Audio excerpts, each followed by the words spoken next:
Hey, I'm Rebecca Gordon. I'm Sylvia Gordon. This week we're going to talk about the Department of Labor rule that will impact agents that sell annuities in a not positive way.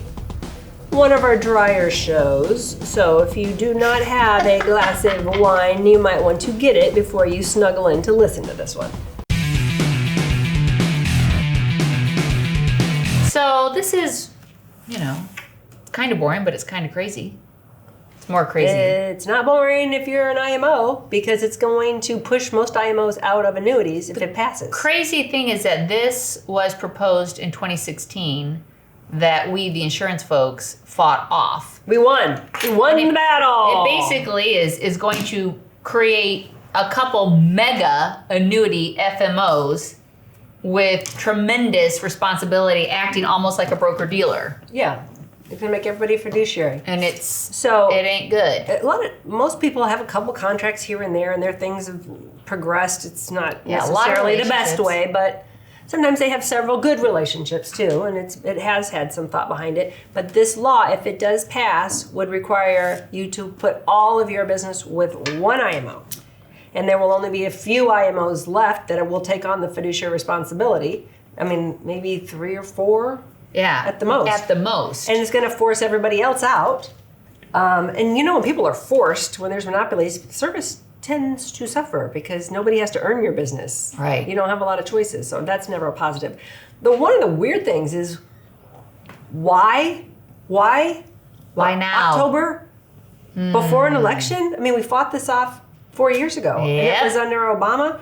So my thought is they don't think Trump's going to notice because he's so busy with the election that the agency just kind of pushed it out there and thinks they can sneak it on through because there's no way you can justify the timing on this. Right.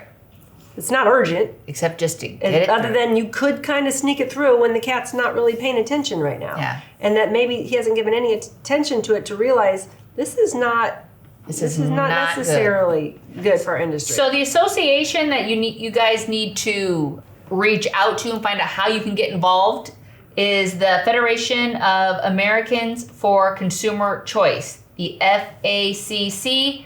They are lobbying hard to make sure that this doesn't go any farther. So do your part, get active.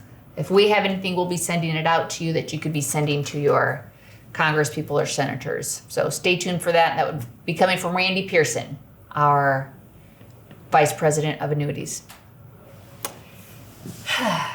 So let's talk in that vein about a new opportunity that we can offer agents that would like to get into managed money. So we have a new partnership, and you can become an IAR, Investment Advisory Representative. This rolls off the tongue. Which means you have to have your Series 65. But what I'm told is that's very easy license to get. Easy to get, not as hard to keep because you will have stepped up oversight, a lot more regulation. They can come in and inspect your office and all that stuff. But it does give you the opportunity to get into managed money and get a piece of all your clients right now that have managed money with somebody else, but they really like you, or they don't know where to go and they like you, but they don't trust anybody. So they're just sitting there and keeping it all. You're only dealing with their safe money. So that's something to talk to Randy about and your life and annuity marketers at Gordon Marketing, because that's a great new opportunity that we have for you guys. Lottery ticket. The beauty of a $1 lottery ticket. So I use these a lot if I'm doing training or recruiting, whatever. I love the $1 lottery ticket. And we do a lot of training in our office, keeping people sharp with their skills, their terms, and I won. And I was telling them that I haven't scratched this off. I wanted to wait for today to see if I am a winner. And so live on our YouTube channel. Come on. So I need to match the numbers. You probably can't read without a bifocal. 5, 9. I told you. I'm going to say it's like 5-9. Looks like 5-9. All right, so here we go. 15. Come on. 13. Come on. 18. Come on. Man, 6.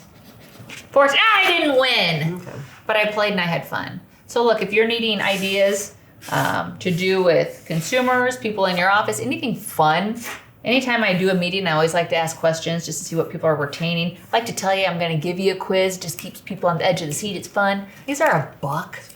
Super fun. I'm going to send somebody something saying thank you. I appreciate your partnership. It's $1 and it's fun. Okay, CMS announced about a week ago that in 2022, they will only be using encounter data for their risk calculations.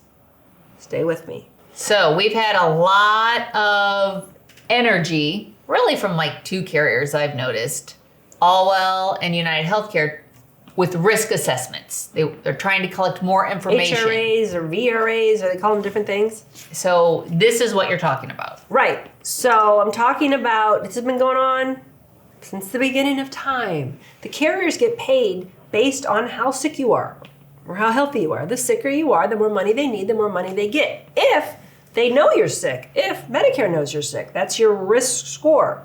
Well, a lot of times they don't know it. You come to me at 65 and you haven't been to the doctor in 10 years. So there's no data on you. Well, you're totally sick. You need knees. You have cardiac, you have blood pressure, you're diabetic, you're gonna need an amputation. It's all crazy. But they're not gonna get that money, that extra money for you for a while because there's a lag. So carriers have enlisted agents recently to do these assessments to try to find out, hey, what's going on so they can get the money sooner. And CMS, this has been a sore spot. Why has it kind of been sore?